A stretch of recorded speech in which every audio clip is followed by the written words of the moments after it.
Welcome to the Kurt and Kenny podcast. Coming at you from work in progress, co-working in downtown Las Vegas. We're here to talk about growing your business, making more money, and thriving in a startup life. Here they are, Kurt and Kenny. Hey everybody, this is Kurt. And this is Kitty. And this is episode 7 of the Kurt and Kenny podcast. Today we're going to have a distinguished member of our NeONBRAND team with us today. That's as we so talk nice. about as we talk about entrepreneurship and a little bit of a differentiation from what we've done, but also a two-part component to our podcast relative to our entrepreneurship story. So Kitty's here with us today to direct me and to keep me on track so that I don't stray too far afield in my nostalgia about my entrepreneurship journey. And Yeah, let's not set the bar too high for me. and maybe if nothing else, to help me remember some things along the path that have gotten me where I am today and help shape how I see the entrepreneurship world and our role here at NeONBRAND for our clients. So the core idea of this podcast is really just what the entrepreneurship ride is like, how it affects your life, how it affects your relationship. Are entrepreneurs born or are they made? So let's start with your entrepreneurship story. You started really young, right? Yeah, for me, my entrepreneurship story starts around donuts. I like donuts. Yeah, I used to like donuts. I don't eat donuts anymore, except for on rare occasion. But yeah, as I think back to I grew up in a rural area, in a little town called Delta in the west central part of Utah in the desert. And there was a few things to do there, not many. My dad was a school teacher. My mom worked at home. And we lived in a neighborhood with some really great people. And we were really close. The white picket fence idea comes to mind when you think about my upbringing. And I remember a couple of things. I remember early on wanting to be ambitious. Mm-hmm.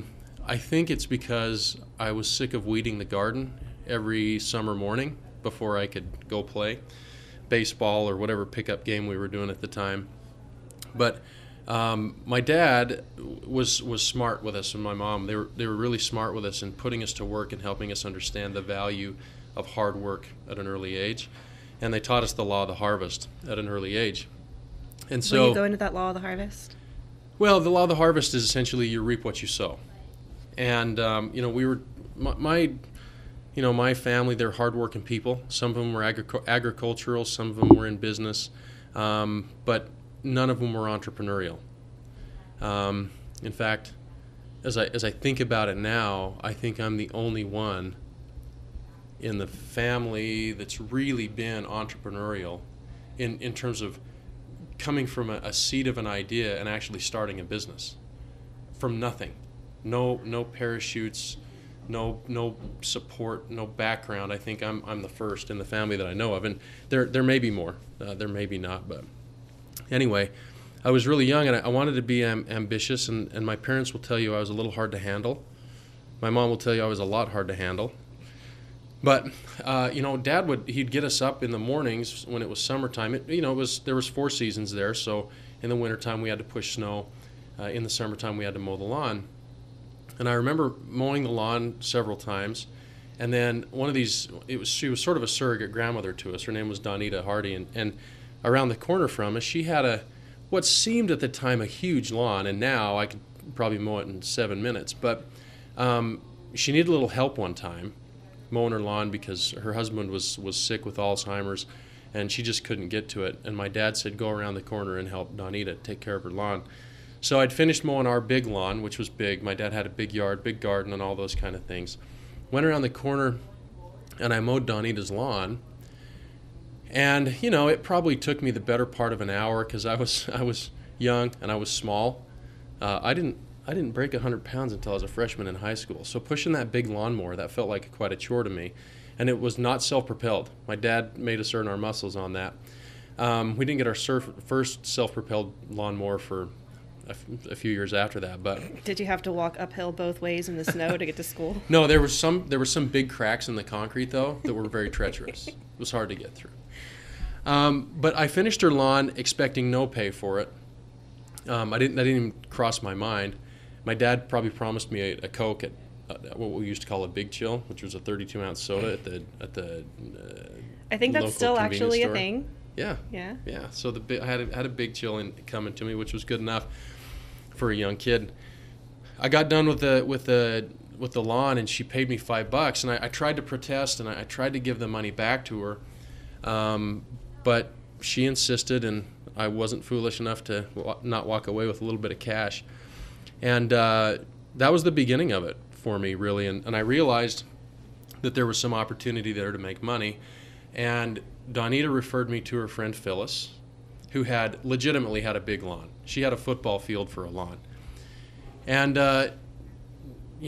per square inch of grass, Donita paid me way better than Phyllis, but Phyllis made me earn it. And she was the closest to the grocery store, which had a fresh bakery, which started my love affair with donuts. And which is also what a good portion of my entrepreneurial proceeds went to in those early days. But for me, I enjoyed the work because of the money. I hated the work, right? Like any kid would. Mm-hmm. I was actually allergic to grass. So by the time I'd get done mowing lawns, the skin on my hands would be peeling off, and they'd be sore, and I'd be sneezing, and my eyes would be watering, and my nose would be running, and it was overall a fairly miserable experience. But there was cash in the bank. And I don't know how old I was when I got my first bank account, but I remember it being a big deal. I remember my mom, I'd had enough money stored up in cash, just hanging around in the dresser in my bedroom, that Mom took me down to, which at the time, I can't remember I think it was First Savings Bank or something, I can't remember. First Security Bank was my first bank that I had a bank account in, which later became Wells Fargo. But we went down and we set up this small bank account, and my mom taught us to do a few things. Mom and Dad were really good at teaching us. They taught us to tithe. So 10% went to the church, and they didn't really set a number on what I should spend on me and the kinds of things I wanted to do. But my mom was always insistent that I should always have some savings in the bank. And I think I took after my mom in that regard, that I wanted more savings than less. So I would put my 10% in a jar to go to the church, and I would immediately go down to Dove's and buy me 2 donuts. And I'd eat one of the chocolate bars on the way home, and then I'd have usually a Bismarck sitting, or a Boston Cream for those of you on the East Coast, waiting for me for later on in the day. But over time, that started a fire in me that even though I went through periods of thinking that I would and wouldn't be an entrepreneur in my career, that fire just never went away. Sometimes it was kindled bright, and sometimes it was just a flicker, but it's what got me started. As time went on, I would dig post holes for farmers. I remember one project in particular for my uncle, which really sucked, I thought at the time, but learned some good lessons from it, which was taking all of the bent and disfigured wire off of a fence that was probably, it was probably less than 1/8 of a mile in total length, but to me it felt like it was 1,000 miles of fencing, because I had to pull the fencing nails out of the cedar posts and then coil the wire up. And he paid me a few bucks for that, and he odds and ends jobs on his farm over the years. But the staple for me was lawns, and that's really where I got started. And then as time went on, I got into the youth group of our church, and we ended up with a new what was called Young Men's President, and his name was Kevin Bogue. I got to give him a shout out here because he's been really influential in my entrepreneurial career here. But Kevin Bogue was my Young Men's President, and he later became my home teaching partner, which we can take that on in another episode, I guess, maybe, if anyone's curious. But he and I would go visit a few families every month and make sure that they were okay. They were all senior couples, all elderly. So we made sure that their lawns were mowed and that their needs were taken care of, and if they were sick, that they had help at the hospital or whatever else. And from the time I was 14 until the time I was 16 years old, and 16 years and 2 months old, approximately. I bugged Kevin every day. In fact, I pestered him every time I saw him. We saw him on Tuesday or Wednesday nights, and then we saw him on Sundays, and then we'd do that home teaching visit once a month. And I would bug Kevin every single time that I saw the guy, and I would tell him, that I wanted to work for him at the Delta Sports Center, which was a sporting goods store. We had fishing and hunting and camping, and we had Yamaha motorcycles, which later we had KTM and Kawasaki, and as he expanded his business. And I pestered him incessantly. And I'll never forget, one day at the end of a home teaching visit, we were sitting in his truck. His truck was a two-tone brown extended cab Ford Power Stroke diesel, one of the very first in town. And I remember one day we're at the end of the visit, and he said, "Kurt, I'm sick of you asking me. Here's the deal. On Saturday, I'm going to give you 8 hours. If I like you, I'll keep you. And if I don't, you have to promise me you'll never ask me for a job again." And I was keen to the idea. I said, "Great." I said, "That's awesome. That's all I could ever hope for." And I don't think I did much good that day. In fact, as I walked into his office at the end of the day, I was covered head to toe with grease and dirt and gas and oil and all this stuff. And he said to me, the first thing he said to me was, "Kurt, we have a broom back there." And, I was trying to earn a job, so I wasn't picking up on his sarcasm. And I said, "Yeah, I used it." And he goes, "No, what I mean is you didn't have to use your clothes and your skin to clean the building. You could have used our brooms." Well, at the end of sort of jabbing me a little bit because I was a dirty mess, he said, "I'll see you Monday." And that was a huge thing for me. That, to me, as I look back now, that was a huge break in my life. I'm not sure I was the best mechanic ever. I do think I set the record, and I still hold the record for the most ATVs and motorcycles assembled in one day at Delta Sports Center. Sad part about it is, just sort of an aside, it burned to the ground a few years ago due to an electrical failure, which is kind of sad. But anyway, but that was a great opportunity for me. I started in the shop assembling motorcycles and cleaning carburetors and all the menial tasks that the mechanics needed done so that they could do their repairs. But as time went on, I ended up writing service tickets, and I ended up running the parts counter, and Kevin ended up putting me in charge of major unit sales. And he started to teach me about his business. And, because I was a young kid who loved sports and guns and camping and hunting and playing football and wrestling and baseball and all those things, to me, I didn't feel like I worked very many days in those 3 years that I worked for Kevin before I was pretty much off and on to the rest of my life and in college. But that was the genesis. As I think back on it, that was the genesis of my entrepreneurial career, because I saw Kevin, who he didn't go to business school to be a business owner, but he had an idea and he knew how to treat people right, and he knew how to make a fair deal. I never saw Kevin take advantage of anybody. And he was always really decent to people. So that helped frame up my idea of what entrepreneurship was really all about. It's interesting that a lot of entrepreneurs will tend to point to a first job also as a turning point in their entrepreneurial career, because we tend to think of entrepreneurship and the world of just having jobs and working for somebody else as opposites. Do you think that's true, or do you think that you can be entrepreneurial in a job?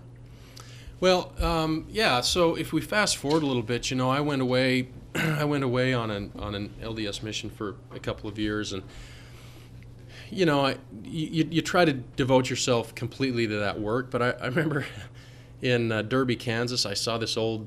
It was a bar. It was the Beach Hut, I think, in Derby, Kansas. And I remember thinking, man, that you could sell $1 million of motorcycles a day there, right?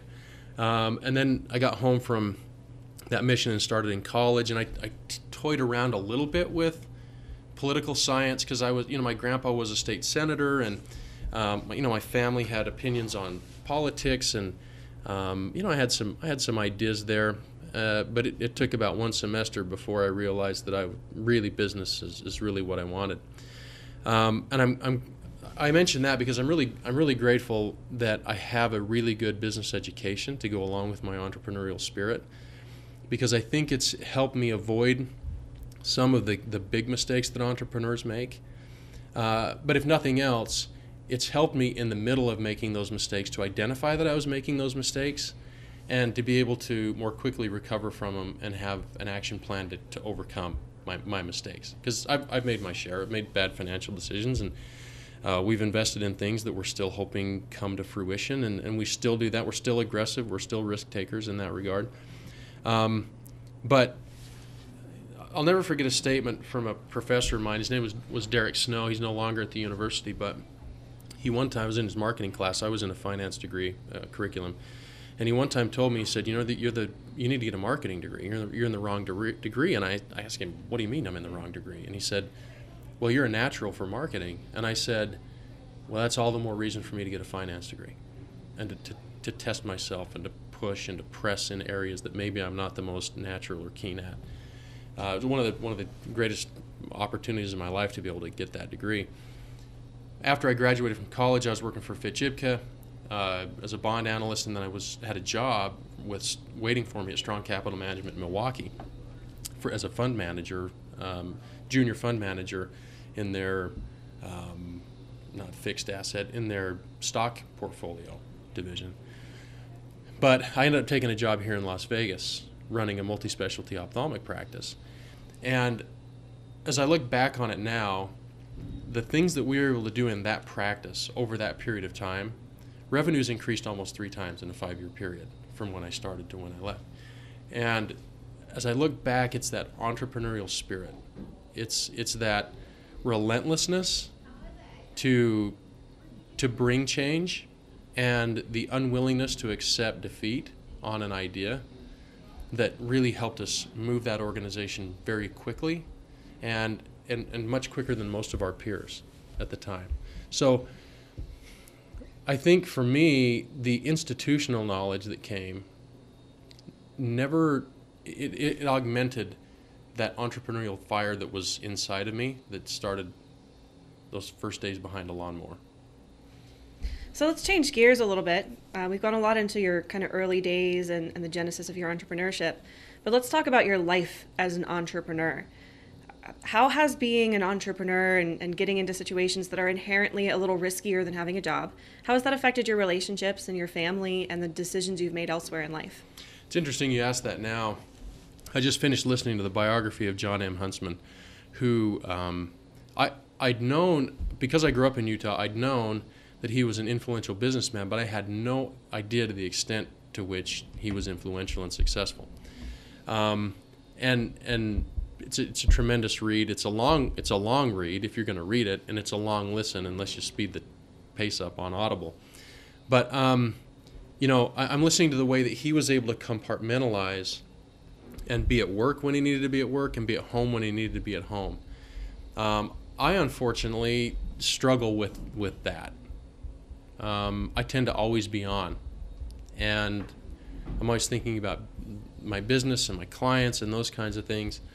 But I think that even predates, having a wife and 3 young kids, and well, they're now maturing kids. They're not so young anymore, 14, 12, and 10. But I'll never forget when my wife and I were going to school and we were dating, engaged, and just married. We'd go for long drives, well, I guess it wasn't very long. It was about an hour drive to St. George, Utah on occasion. And she'll tell you that it was a business plan every trip. And sometimes a business plan every leg of the trip of a new business I wanted to start or some new invention I thought would work. And I think that's been hard for my family sometimes, because I'm not the most influential guy in the world. I mean, I'm not independently wealthy from tremendous investments and conglomeration of businesses. I'm not there yet. But I don't think my kids could say of me the same thing that John Huntsman's kids said of them. And so it's hard, and I'm facing that reality. Just turned 40, not like I'm having a midlife crisis or anything, but I'm paying attention now. I have a 14-year-old, and I realize that 3.5 years from now, she's gone, right? She's going to move away, and she's hopefully going to do what I did, which is move on in life and explore and enjoy the life that she maps out for herself. But it's difficult. I'm lucky because my wife supports me completely. For whatever silly reason, she puts up with my ideas and always being aggressive and taking risks and those kind of things. But I think it comes down to a few things. I think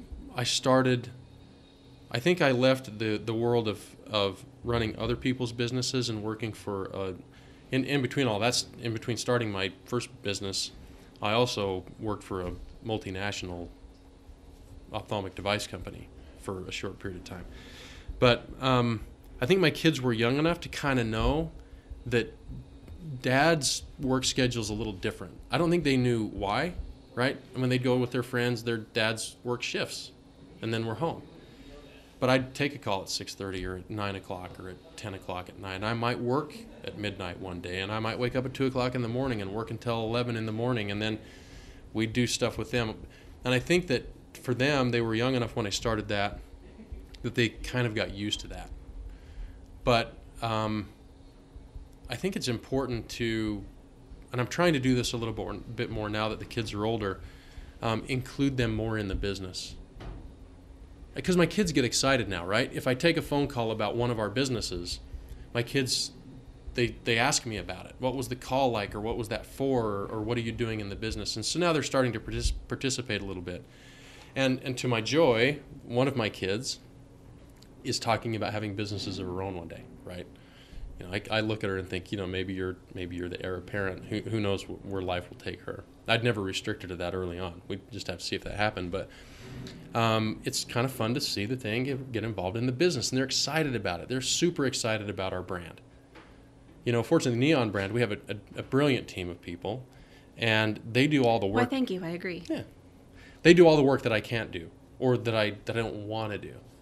In some regards, I think it's stuff I can't do, like the social media activity level and the interest. I don't have the passion for putting my life out there like you would need to do to be a good social media personality. But our team does a great job of representing that with NeONBRAND. So my kids follow everything we do at NeONBRAND. They listen to these podcasts. They're going to be bored stiff listening to this one. But they're starting to take part now. And so I'm having to learn now that there's a time when I got to cut it off, because they need time. And when I say they, I mention my kids, but my wife too, which I need to, again, strike a better direction on that one. I don't believe in balance, so you won't hear me say that. I don't think it's a thing. But I think it's evolving for me in that regard. And hopefully I can, because I have a hard time turning it off, I can bring my family and those other parts of my life effectively and safely into the stuff that I do as an entrepreneur. How do you involve your kids in your businesses? Is it just discussion, or do they get to contribute in some way? Yeah, it's interesting. I wish that I could involve them more physically.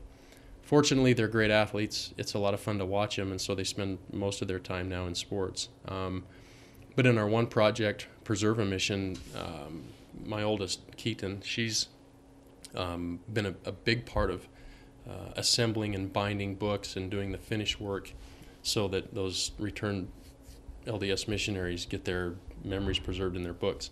So she's learned a little bit about the hard work there. The other two, the younger two, just a little bit young for some of that technical and you know, really important detail-oriented stuff. But you know, they want to be a part of it in the future. But we talk about it all the time. We talk about when we have a new client. My son, he has a heart of gold, and it's as big as you can imagine. We have a deal where every day he asks me if I got a new client. So Dax, he's always interested in whether we're signing new clients. McLean, who's the middle daughter, she's my daughter that's in the middle of my oldest, Keaton, and then Dax. She's always interested in what the clients are all about, right? She wants to know the detail. Who's the client? What do they do? What's their business model? What makes them unique? So it's interesting to talk to him. You know, Keaton's she's our oldest, and she leads the way for the kids, and she's a very, I envy her in a lot of regards because she's very easy. She's happy. She's internally intense, but externally just, she's pretty relaxed. McLean, she's a little uptight, like me, poor thing. And then Dax just has this heart of gold. So it's fun to sort of talk about work now with them. And as fatherhood goes, this is my favorite time as a dad, because these sort of rational, often very emotional discussions take place where we argue and we talk about stuff that's important, and I tell them I'm right, and they get sick of hearing that. But we talk about the businesses more now than we ever have before. So they're also a big part of your accountability then. Oh, because yeah. They're expecting you to hold it down and take care of your responsibilities, and they're going to ask you about that. Well, and as a married entrepreneur with kids, you wake up every morning and go to bed every night knowing that if you don't close the next deal, or if you don't manage the business right. For me, my role at NeONBRAND and Work in Progress and the other businesses we have is largely on the revenue. It's largely on the money side, generating and managing revenues through sales and other things, acquisitions and other things that we do, but also making sure that it's spent wisely so that we can support our kids. So, I often think about that. You made me think about something. We may have even discussed this earlier, but I often think, what would I have been like as a single entrepreneur? And sometimes, like when I look back, I wonder, with a little bit of concern actually, if I had started my entrepreneurial path earlier, if I would have the gifts of having a great wife and having great kids in my life. Because I wonder sometimes if that focus, that singular focus of mine, that sometimes inappropriately infringes on my family life, if I would have given too much to that and not enough to the other. Because the joy in entrepreneurship, a lot of people think that it's all about the money, and some people, I think, in my past with management and in other parts of my career, have thought that it's all about the money. The money is just a scorekeeper for me, which I want to always improve my score relative to the competition, relative to what I did in the past. But it's really the people. The people along the way, it's what has made the journey phenomenal for me. People that I see now managing businesses that got their first start with me and whose careers were changed because I saw management capability in them and put them in those roles, like that to me is by far more rewarding than any profits I've ever garnered from my businesses. It's funny because one of my business mentors just this weekend said something very similar to me about putting relationships on hold for your entrepreneurship goals. He said nobody ever looks back on their deathbed and wishes they'd spent more time at work. So the advice that I got this weekend was to maybe back off a little bit on my goals and recognize that the relationships in my life are as important, because those are something else to invest in. You can build those just like you build your businesses. Yeah, I think that's a lesson I'm learning now. It's too late, and so I'm going to have to play some catch up. But I'm in the last 2 years, probably maybe 3 years, I have enjoyed entrepreneurship more than ever before. I think I've relaxed a little bit on being so dogmatic about the financial metrics, and I've enjoyed what we're doing a little bit more than what I used to do. Doesn't mean I still don't fret over the numbers and try to make sure that we optimally manage our business, but I think I'm enjoying the process more. I think I'm enjoying the people more now that I've got some years behind me. So I started my first business in 2008. So, I'm at the 10-year mark now and went from one company, and I think the count is now 7, that we either own a portion or own outright or are joint ventured with other companies on. So it's fun. I mean, I'm having more fun now than I ever had before. And one thing that you made me think of earlier when you asked the previous question was sort of a quality of life issue. Even though my hours are sometimes longer and more irregular than what they were when I was on a shift, so to speak, I've never actually been, since college, I've never been a shift worker. I've always been in a leadership role. So, as any leader will tell you, you're never really off the clock. But as I think back, I realized that my pursuits have become a little more focused, and the energy is I have more energy towards it now, and I actually feel tremendously less pressured and anxious than I did when I was working for someone else. I have plenty of gray hair, which I catch a lot of crap from you guys about on a routine basis. When it's short like it is today, you can't tell, but I'd probably be fully gray right now if I was under the pressures of being in a system that I was in before. I love the flexibility, and I love the satisfaction that comes from being ultimately responsible for whether or not my employees' payroll clears. For some reason, I like that. Well, if you do go gray, I'll introduce you to my stylist, and you can go purple or fuchsia or blue or any of the colors that I've been lately. Yeah, you've seen my grandpa's hair. He had great hair. He had great silver hair. I'm gonna gray and silver gracefully. So I think I have one last question for you. You talk about starting your first business in 2008. You were also employed at the time for somebody else, right? You were running somebody else's business and running your own business?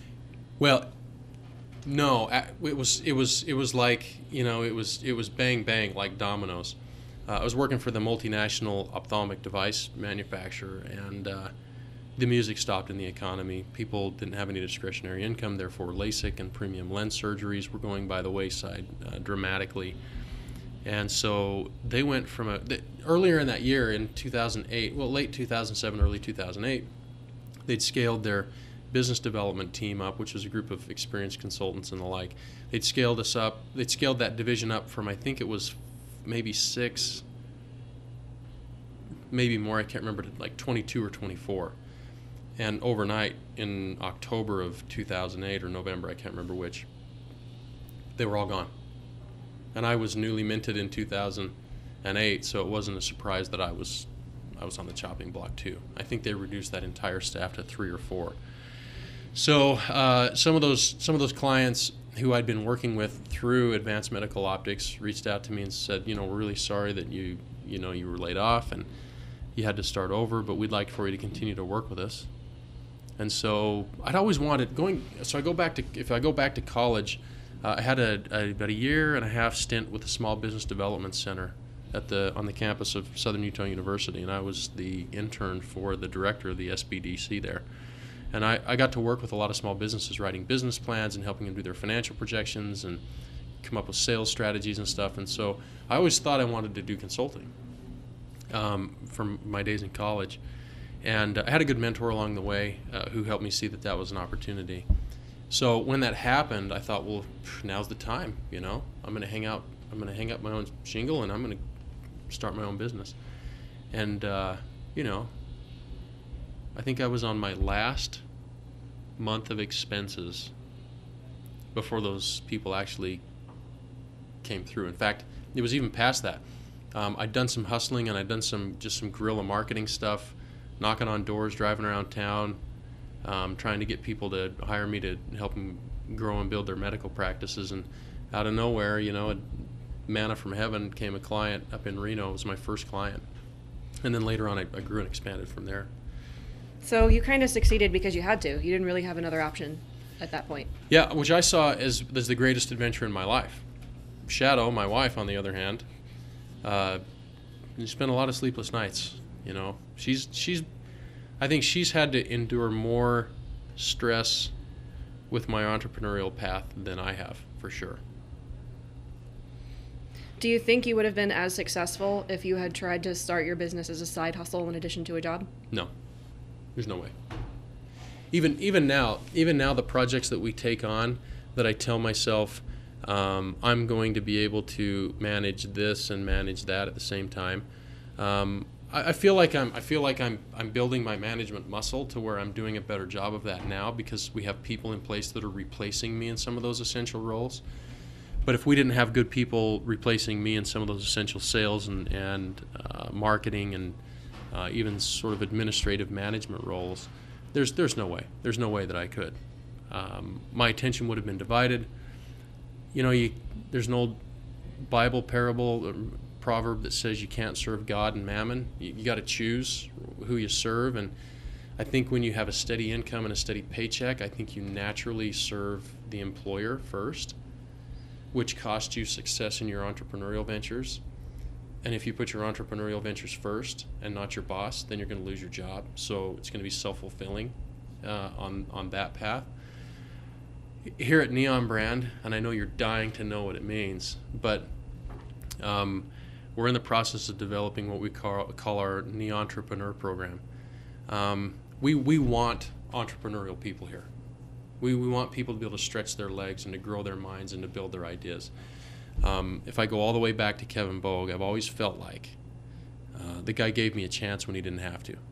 And so, I've always had an employee or two over the years, who, maybe isn't quite the perfect one for the job. Maybe they're not quite right. Maybe they're not even quite ready for the job. Maybe they're not even fully qualified. But I just always think back and I think, Kevin gave me a chance. I owe the next person that comes. I owe at least one more person that same opportunity. Because who knows? I mean, who knows what would have happened? I don't know where I would be if I hadn't gotten that first chance. And entrepreneurship is the great joy of my business career.